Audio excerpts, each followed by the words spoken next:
Get brutally honest about the why. Why are you leaving? Whatever it might be, try and separate what feelings and expectations you have for yourself about being a good person or a good girl, because that's a huge thing for a lot of women, feminine presenting, female presenting humans is I'm not a good girl if I don't fight for this relationship. And so getting really brutally honest is step one. You have to not lie to yourself about why you're leaving if you want to leave well.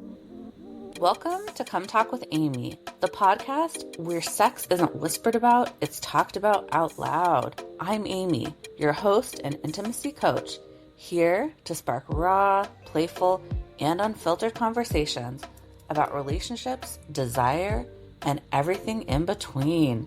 No shame, no scripts, just real talk about what really turns us on.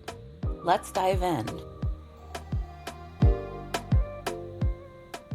Hi, everyone. Welcome back to Come Talk with Aimee. You guys, listeners, we have the amazing Naomi Hattaway with us today. Welcome, Naomi. I am so glad to have this conversation with you, Aimee. Naomi is the boss bitch on Leaving Well. And in fact, she's even written a book.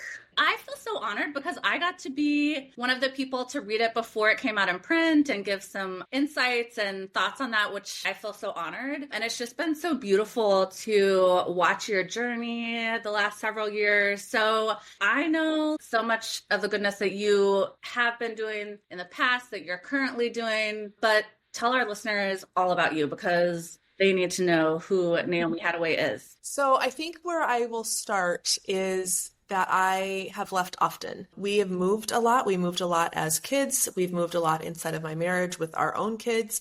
I've also moved companies and I've moved projects a lot. There was a time when we lived overseas. So we lived in New Delhi, India, and in Singapore.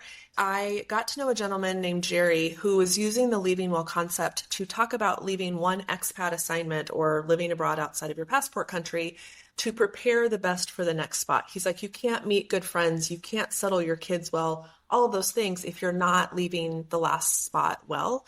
I carried that into my real estate practice when we repatriated back to the United States and really ended up helping individuals who are moving back to their passport country, back to the US. Then I got into the nonprofit world and I was like, oh, this is meaningful and thoughtful and a really great way to spend my time, and realized that we do not know how to navigate endings well in the workplace either. So I started my consultancy. And so the primary thing that I do is support individuals and organizations to be realistic about the fact that people leave. I get to work with organizations, board of directors, and executive leaders to navigate that with either serving as interim executive director or coming in to help with succession planning or to guide board of directors through some development. Amazing. And you literally are jet setting all over the country to do this work, which is amazing. Well, and I love it because my kids are at an age where they're all off doing their own thing. And so I really am in this phase of life that I love so much, being able to be on site with my clients a lot. I highly value the world of virtual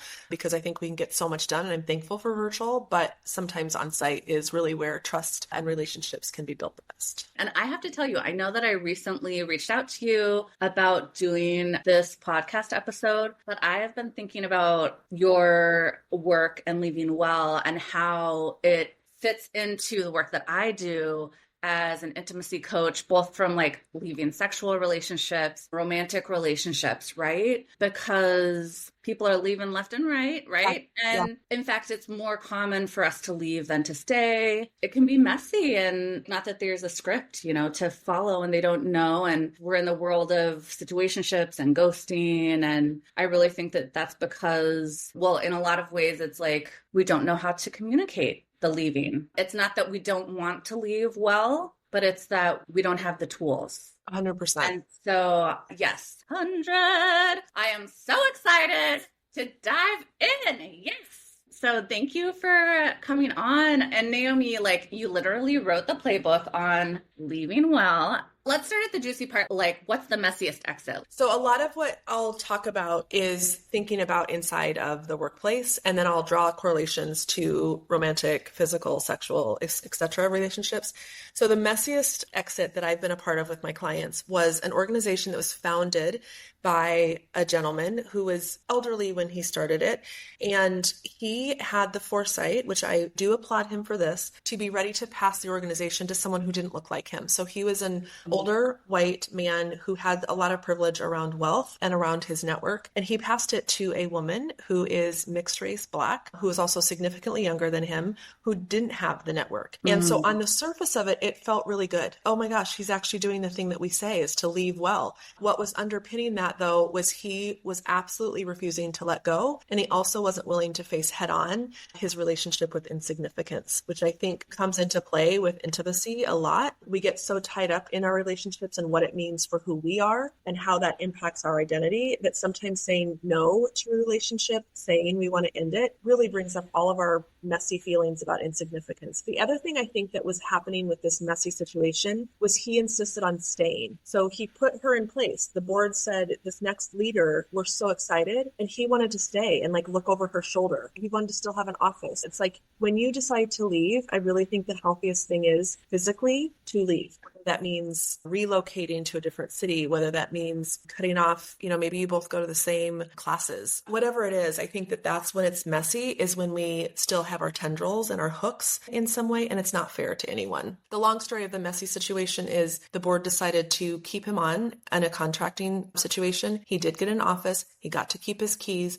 And it lasted for 6 months before the new person just said, I can't work this way and it's not helpful to our team. So now he's gone. But that was messy. Yeah, absolutely. And so common with exits. Like, you hit on two very key things, right? That I think are so common as far as the insignificance, what it brings up internally for us and how we then project that onto the situation, and then actually exiting, releasing our talons or whatever type of grip we have on.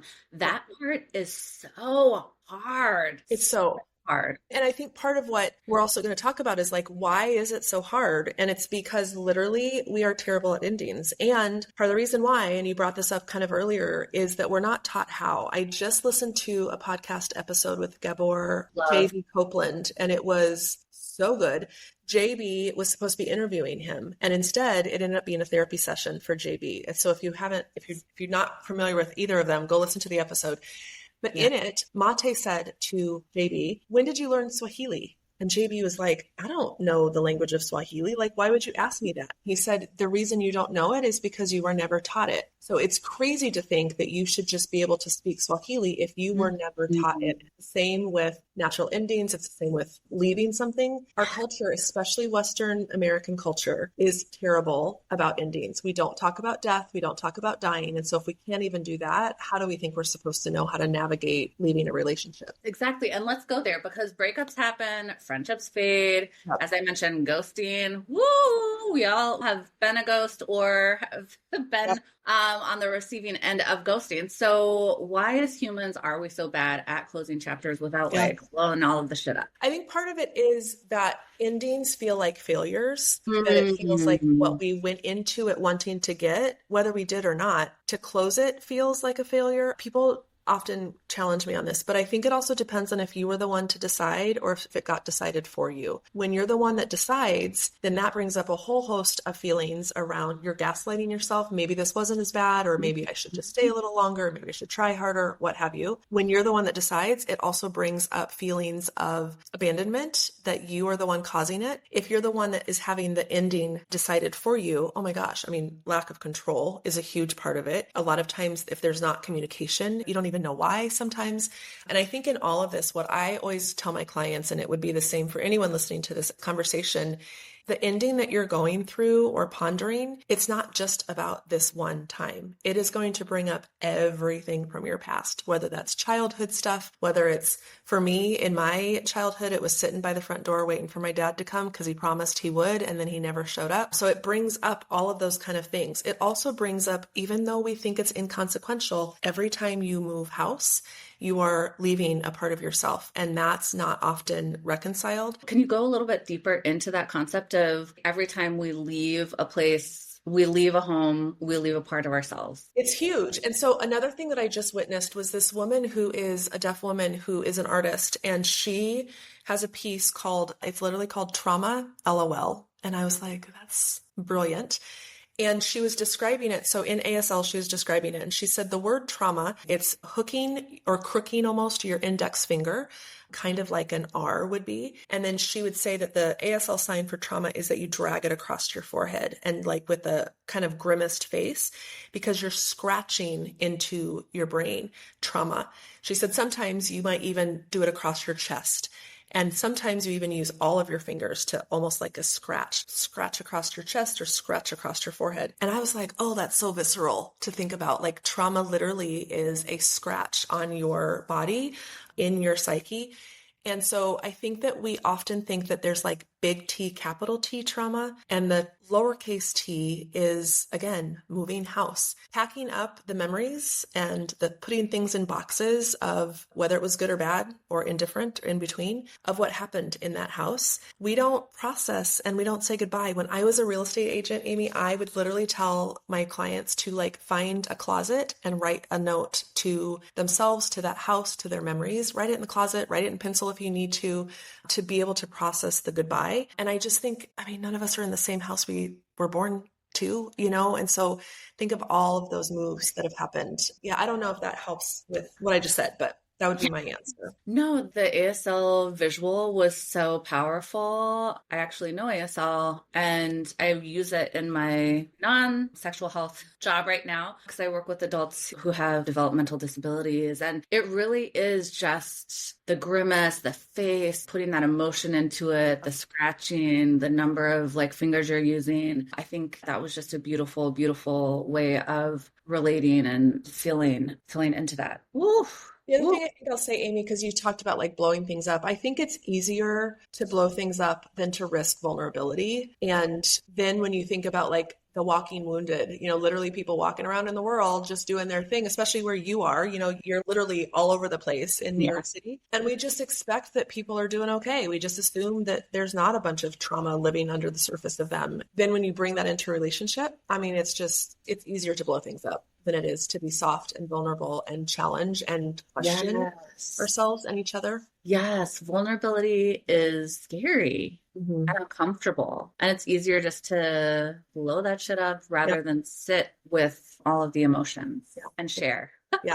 Be like, what? This is what it is. Yeah. Oh my God.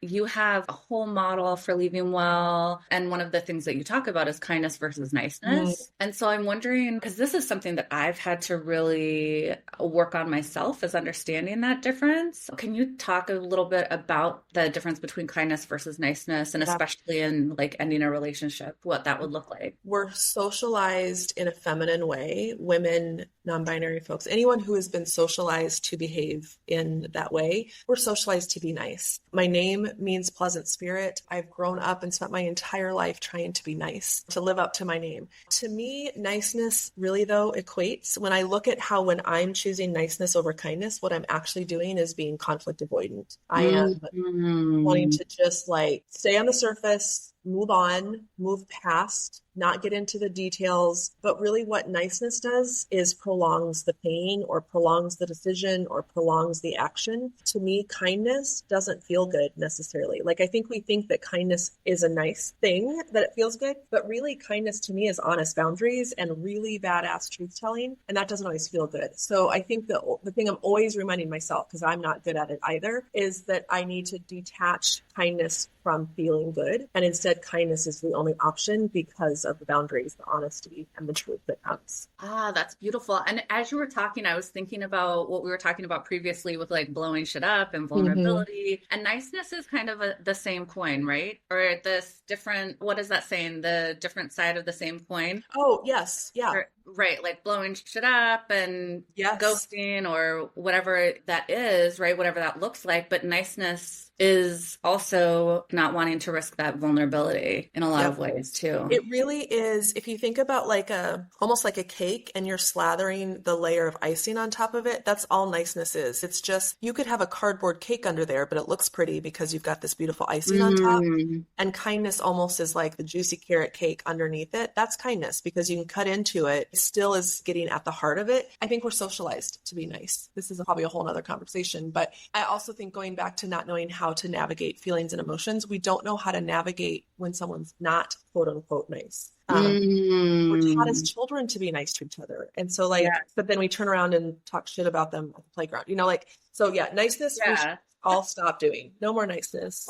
kindness only, truth telling only, boundaries only. Put that at the forefront. Hello. Oh my God. Okay. I'm taking all of this in. So tell us, you use a phrase quite often called quiet power. What does that look like when people are like walking out of the door? How do Yeah. we embody it? I think I started using quiet power during some of our previous elections, and a lot of folks were expecting me to be out front and out in the streets during protests or speaking up publicly, and my nervous system couldn't handle it. And I had already been very public in a lot of different reasons and a lot of different ways. So I wrote a piece on the benefit of quiet power when you don't have to be the one holding the picket sign, or you don't have to be the one that's out in the streets. And I think that the correlation to our conversation today is, I think that it comes from being able to walk in your purpose without drama, being able to hold steady in your decision without explanation. I think that we do owe each other conversation and communication, but I think sometimes our decisions, we over-explain, we over-dramatize something, we maybe even invert our power dynamics, especially if we're the one making the decision about leaving, and we need to also have the last word. And sometimes I just think that our dignity and our respect for both ourselves and the other parties is what can be looked at as quiet power. Damn. Oh my God. Woo! Hello. You are giving it to us. Ah. I think the key here too is that power dynamics. I love talking about power because we all have it. I think we are Mm, primed to give it away, or we're primed to think that we don't have it, even though I hate the word empowerment and I know why people use it. And so I don't like bag on the people who use the word, but even empowerment is, when you dissect the word, it means to give power to someone else. And like, how mm, disempowering is that actually to be like, well, you don't have any, so let me give you some. And I think inside of power dynamics, it's really important, especially when you're ending a relationship, to try and equalize power so that one person doesn't feel like they are without it in the decision. I think about when I work with clients, it's always about how do you bring the stayers, the people who stay behind, into the conversation. What can they control? What can they control about the legacy of what this relationship is that's ending, the workplace that's transitioning, so that they're not just wing people that have nothing mhm. to do or nothing to say about it. And I think even in the most hard navigating of ends of relationships, you still have some autonomy and you still have control. And so pulling your quiet power into it, it doesn't mean you have to have an argument, it doesn't mean you have to be louder, but you can find your, even if it feels small, your bits of power. Yes. Oof. And like just that imbalance of power dynamics in like when we're thinking about romantic relationships, I have definitely experienced that and have experienced an exit, right? That I have chosen myself Yeah. and really had to lean into that quiet power, which was really, really challenging and difficult and also like badass, right? Yeah. Yeah. And gave me a lot of strength in equalizing those dynamics, the exit. Good example that I love. So I love music. Resonance in music is what you feel in, I mean, that's probably not the actual definition, but to me, resonance is, do you feel the bass? Do you feel the melody, the harmony, whatever? And resonance isn't always something that's the loudest thing in music. And so I think that comes when you're thinking about relationships. There's always going to be someone who has an upper hand just because that's the way relationship dynamics work. It's usually the loudest, it's not the most marginalized person. So oftentimes it ends up being the dude. Oftentimes it can be racial, gender, all those things can have a lot to say about power, but your resonance and the way that you navigate it, the way that you are badass in sometimes the quiet. I think what I will say here is I don't want to minimize or bypass abusive situations where control is being exerted. So I'm not trying to go into that, but there's still an element of quiet power that any of us have access to. Yeah, and those dynamics are unique and definitely be having episodes on that as well. When people are realizing it's time to go, whether that's like friendships, dating, situationships, jobs, all of the things. What's like step one in like leaving kind of the grown ass way Yes. with kindness rather than the messy exit? One thing to just be super aware of, and maybe you need to listen to this again or rewind the episode. There is a fallacy that good people stay fight for relationships. I think there's this like common theme of you weren't willing to fight for this, and then that equates to then you aren't good or whatever it might be. So I always encourage people to first, like the first step is to get brutally honest about the why. Why are you leaving? And then whether it's through a therapy session, a friend, journaling, talking it out, whatever it might be, try and separate what feelings and expectations you have for yourself about being a good person or a good girl, because that's a huge thing for a lot of women, feminine presenting, female presenting humans is I'm not a good girl if I don't fight for this relationship. And so getting really brutally honest is step one. You have to not lie to yourself about why you're leaving if you want to leave well, because those two things do not sit well together. I think the other thing that you want to do then is really have a conversation with yourself about what do you owe the other person? Do you owe explanation and rationale and reasonings? Or is it a relationship that just is done, needs a proper burial, and out you go? Sometimes you need to protect your peace. And so I think, I can't speak to anyone's relationship situation, but you don't always have to give a full explanation. I think that's another thing that we are conditioned to do is overtalk the situation. And you almost think about like, you don't want to put yourself in a position where someone can litigate with you later based on all the overexplaining that you've done. So I'm always a proponent of like short and sweet, be respectful, of course, be kind, but keep it short when you're having the conversation about leaving. And that's in the workplace or in a relationship. Yeah, and it goes back to what you were talking about with really being clear on the why, right? And what do you genuinely like, do you owe this person Yeah. versus is it going to the societal, leaning into those societal scripts that we think we need? This is what we're supposed to do. Yeah. Are we shitting on ourselves because no? 100%. Right. Well, and I think even if you think about like social media, the TV that we consume, the movies that we consume, we don't see good examples of endings. They make it like either super sad or super retrospective and introspective, and they, or they make it big and drama and, like lots of big sparks and are flying. We don't see what happens often when it's just like, this isn't working anymore, or we both deserve better, or I'm in a different phase than you are, or this relationship is. That's not on movies. And so we also don't see it, which then if we go back to the beginning of our conversation, if we've never been taught how to do this, you have the feeling of like, you're the asshole then, that you're doing something wrong by just almost washing your hands of it. So we just have to practice. I think we have to practice doing this and know that it's a forever journey too. We don't ever master leaving well. I love that, right? It's a forever journey. And It it's is. like experimenting and figuring it out and doing the work. Always. And the reason you're always doing the work is because you're never the same person. And so the person you were at when you left the last thing, you are not the same person today. This is what fucks you up, is what worked before might not work in the next time that you're leaving. So it has to be a practice over and over and over. While we're talking about kind of this relational aspect of the leaving and the other person, like feelings, hurt feelings can be messy, right? We've talked about some things, but do you have any other tools or tips on how to manage those dynamics of the hurt feelings in the exiting? I think that it's different in relationships than it is in the workplace, because often in the workplace, my advice is like, they literally don't remember you. I promise. Like whatever's coming up with hurt feelings or upset people or whatever, they will replace you. They will move on, and their culture will shift, because every time someone leaves, culture shifts, but not to get too in your feelings about the work. It's different with relationships, honestly, like it is. I think though that I just always go back to clear is kind, the less words you can say. So bear with me on this example. So a thermometer, thermostat, and barometer all do wildly different things, but it's all about the temperature. So a barometer is what tells you what's happening. It's your thing that you look at to see what's happening in the weather system. It's just giving you facts. You can't change it. You can't like dial down the barometer. Your thermostat, which is on the wall, is something you can control. You can turn it off, you can turn it on, you can turn heat, you can turn cold. And then the thermostat on your wall, you can control it, you can adjust it. Your thermometer in your mouth is what's telling you what's happening right now in your body. And so I always think about that with relationships. And what I'm doing, am I controlling the thermostat and taking the temperature down and up? Am I just being with what is, which is noticing with the barometer? So I think that's always a good reminder too, is like, you're not responsible for other people's feelings, but how much are you controlling? How much are you shifting the weather patterns by what you're saying or not saying?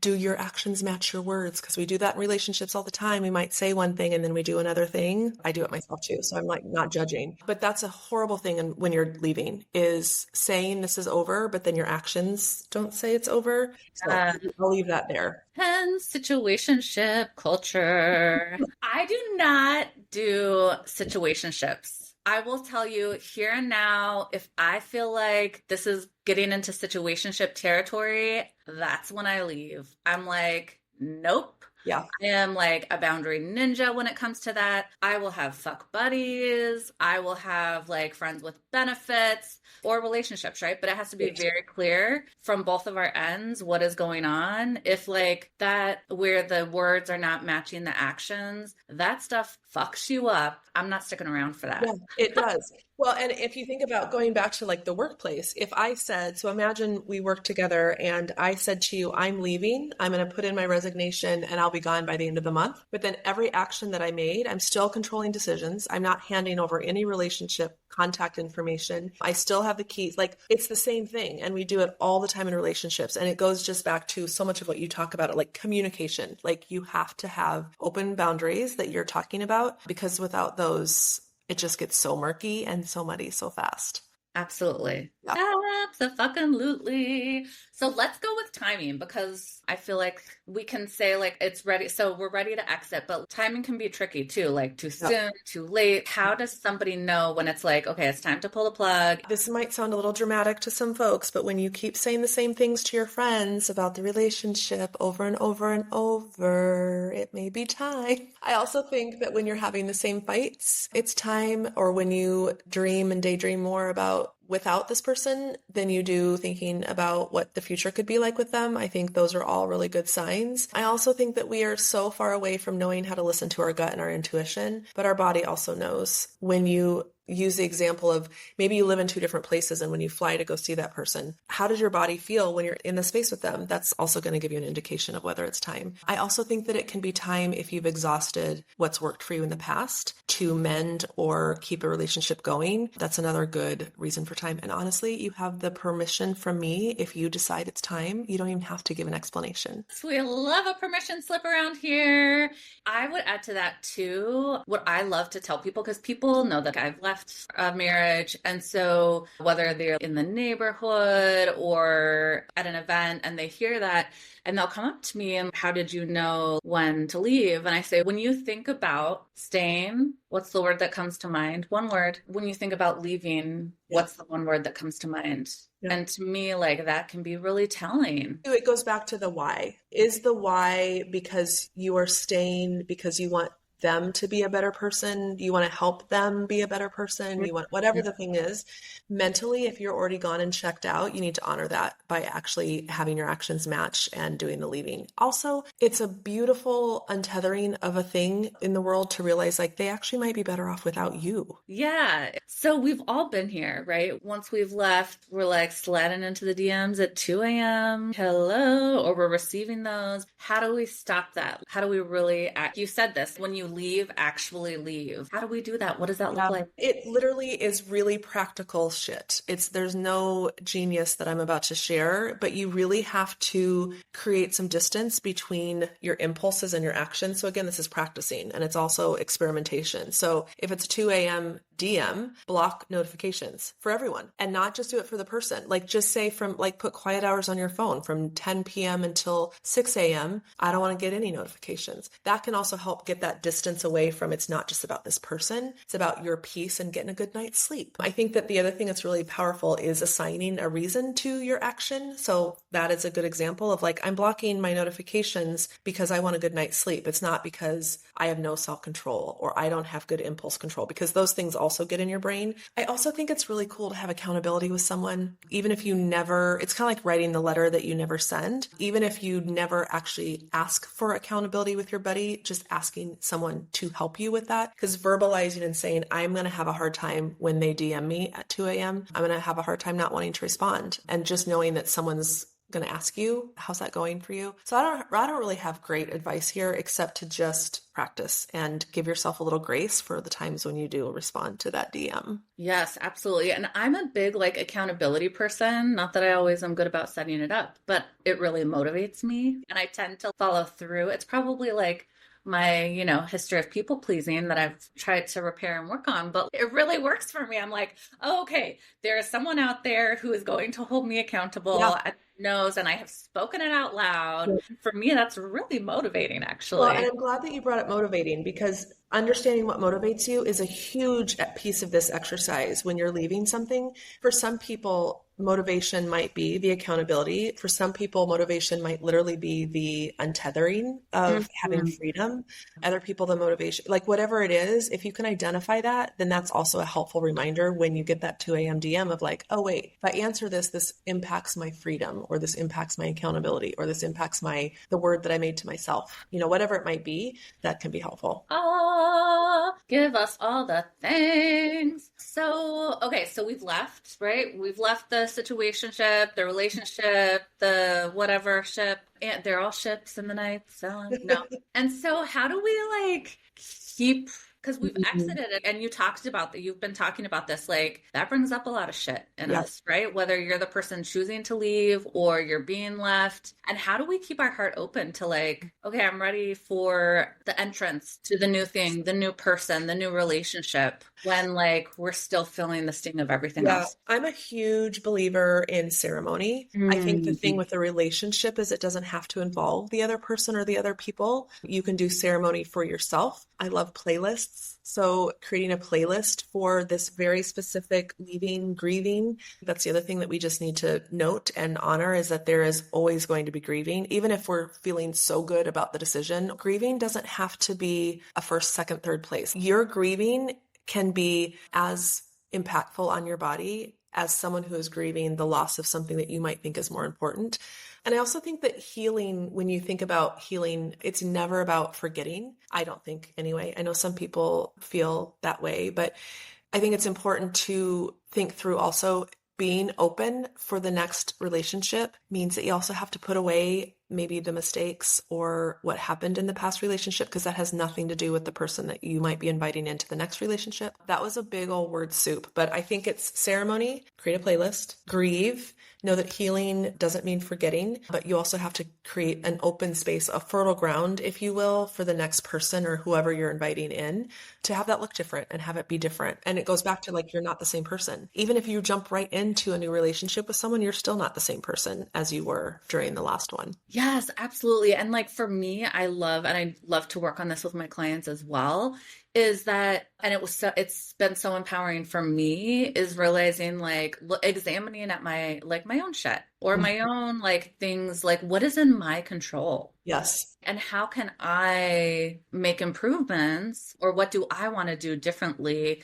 in order to have a potentially different outcome, right? I think it's like so beautiful because it is within your control, right? And sometimes we could feel out of control and spiral. And it's really beautiful to think about the power that you do have, right? And it's easy to focus on other people's shit, but it's beautiful to look at your own. It really is. There's power and choice and decision in every single moment, even if it doesn't feel that way. And so really getting clear on examining layer by layer where that comes up and where you can find, even if it feels like only a little sliver. And sometimes that little sliver looks like literally choosing to go for a walk instead of flipping through old text threads or whatever. It can be really small slivers, but you do have choice and you do have a power to design what's next. But I want to look through those text threads. No.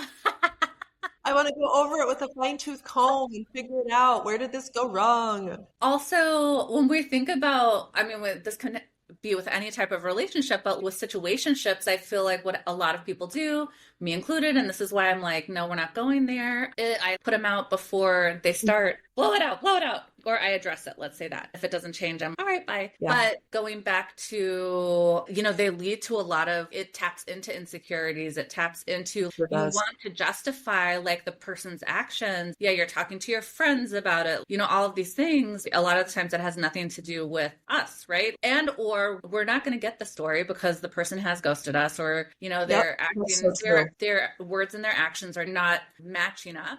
If you've approached the person and they're still, because some people like can't go to that vulnerable place, but I find like a lot of the times it's so easy for us to be like internalize what it's me, and it's like, no. Well, and the other practical thing too, when you were talking earlier about practical advice, also use the opportunity to not go to the same restaurant that you always went to or same spot in the park, and flip the narrative so that it's, I get to explore new places. So that it's not always about, I don't get to go there anymore because that's where he or they or she hangs out. Just flip it so that you're going somewhere else for you. And I think that comes into play with all of this people pleasing, the kindness versus niceness. You have to have you as the focus first. Otherwise, you won't be able to leave well. It's really honoring your voice and your Yeah. choice in the Yeah. matter. I love it. But tell us the best leaving well, the one that anytime you think of it, you're like, yes, I love this. This was not a client of mine. It was someone that I had on my podcast. Her name is Aimee. She went into her job knowing that she was only going to stay for a certain amount of time. So everything that she did was designed towards that end. And it wasn't about the end, like the party at the end. It was about, am I treating the people along the way with kindness, respect? Am I glowing them up along the way? Am I teaching them what they need to know?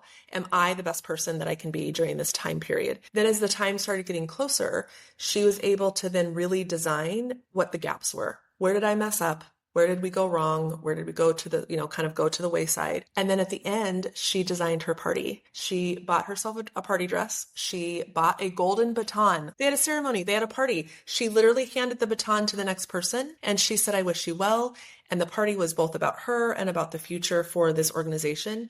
Now, that may not have great correlation to a relationship because I don't know really anyone that goes into it saying like, we're only going to be in this for 3 years or for a month or whatever. But I think you can draw some conclusions from like, while you're in it, how you can be the best person you can be. I always tell my clients, find someone else who's doing this well, and then look at how that choice opened doors or helped them be better in their work, serving their mission. So instead of like going maybe to all your sad movies when you're navigating the end of a relationship, find one that really inspires you about an ending where there's choice. There are so many movies about choice at end of life around people choosing their own death. That can be a really good, like even shape shift in your mind to be like, oh, there is choice in this and as it relates to endings. So Aimee is my glow up story for sure, with the then recommendation that you find someone who's serving as an example for how to do it well. This is amazing. So this has been so fucking valuable, Naomi. So before I let you go, I always love to come to completion with my guests. So this is leaving well, the coming to completion round. Are you ready? All right. Question number 1, quickie exit or long goodbye? What's hotter? Okay. I think quickie is hotter. And the reason why I think quickie is hotter is because when you are sure, it goes back to what we were talking about. When you know, you know. I also think that long goodbye could be okay as long as it's not drawn out. So we could do a little Hollywoodish stuff, All right. So number 2, worst, it's not you, it's me line that you've ever heard. It goes all along the, but we can still be friends piece. Damn well you're not speaking again, so just don't even say it. I think that we do it all the time, though. It goes back to being nice and kind. When you're done, just be done. Number 3, which is dirtier, ghosting or breadcrumbing? I don't know if there's a dirtier. I think that both are pretty freaking dirty. I think that breadcrumbing, though, would probably be on the dirtier side. Because I think ghosting, when people ghost, honestly, I think there's one-sided truth about them being done. I think it's just a lack of an ability to communicate or fear, maybe. So I think breadcrumbing is dirtier. Yeah, but they both have their own stink. They do. They do. All right. Question number 4, breakup sex, yes, no, or a hell no? No, hell no. Hell no. And it goes back to that whole like, when you're going to leave, you just need to leave. Hell no. Yes. Okay. So you talked about ritual. So this one goes to this. Number 5, tequila, toys, or tears. What's your breakup ritual? I know it's not tequila because I know you, but Breakup ritual, I think, is all around getting quiet and still. I think that you could bring in a little bit of self-pleasure in here too, like doing for yourself what you need and not looking externally. That as a ritual can help center and ground in really beautiful ways, whether you're talking about a sexual relationship or the workplace. so you chose toys. 100%, but make sure they're charged. We got our fingers, they're always there, but like another question. One word you'd use to turn an ending into a happy ending. I love the way that you name these quick fires. Reciprocity. Okay. And the reason I love reciprocity is because oftentimes, especially in the leaving, things feel one-sided. There's always a way that you can turn it around and understand what was good about it for you. What did you learn? And also acknowledge your participation in knowing when it was time to stop. Damn. Okay. So finish this sentence. Leaving well is the new It's the new self-respect. mic drop. Woo. Okay. The really cool thing about self-respect is that it ripples. So people will watch what you're doing. And if they don't show you that they've learned from you or they're learning from your example, they will, and it will start to ripple out. Hot, hot, hot. Okay. Last question. If you could give every lover one tip for leaving well, what would it be? It would 100% be to end it before you hate each other. I think there's so much beauty in saying goodbye while you can still wish each other well. Of course, that's not going to happen every time, but if you go into a relationship thinking, I want this to end well, I think it can really change the dynamics while you're in your relationship. If you think through what could it mean for this one to end? Also, people leave, relationships end. Like that's the big secret that no one wants to talk about is like they end. And so if we can go into a relationship knowing like this is not going to be forever, I think that can make the loving in the moment that much richer. Yes. Ooh. And just in like the leaving, because I know like with my coaching clients is a lot of the time at the beginning, and I see this with friends, I've done it myself, where at the beginning we're like, like we've gone on one date or we haven't even gone on a date. And all of a sudden it's like, or it's the first month and they're analyzing like, can I have children with this person? Can like they fit in with my friend group? What are my parents going to think? And my like number one advice is this is a new relationship. You're in the honeymoon phase. Delve into that and love that and give yourself and this other person Right here, right now. to enjoy the right here, right now. Yeah. And you don't have to have that script or know how things are going to progress in 6 months. Well, and I think that makes the sting harder. If you're going that deep into planning the future, it makes the sting that much harder if you did envision yourself having kids or not. I mean, some people might be joyous to not envision having kids, to very intentionally. It's the here and now, the present's all we have, 100%. Yes. Naomi, thank you so much for joining us today, giving us all of the deets, all of the goodness. Listeners, we want to know, what are your biggest takeaways from this episode? Please leave them in the comments. Slide into our DMs, not at 2 a.m. because we're going to have our block on. We have our notification set. Yeah. We have our notification set, but we will get them in our own timing. So Naomi, where can people find you? What do you have going on right now? Tell us all of the goodness. Yeah, you can find me at naomihattaway.com. And if you go to naomihattaway.com/quiz, you can also find out what your relationship is to leaving and transition and change. It is built for the workplace, but it's very relevant for all the things. There's 4 archetypes, and you can find out how you navigate change and transition by taking that quiz. Amazing. And we'll definitely put your information in the show notes as well. Listeners, thank you for listening in. We love you. And as always, remember to lubricate, masturbate, and get it, and charge those toys. We love you. We'll see you next week. Bye.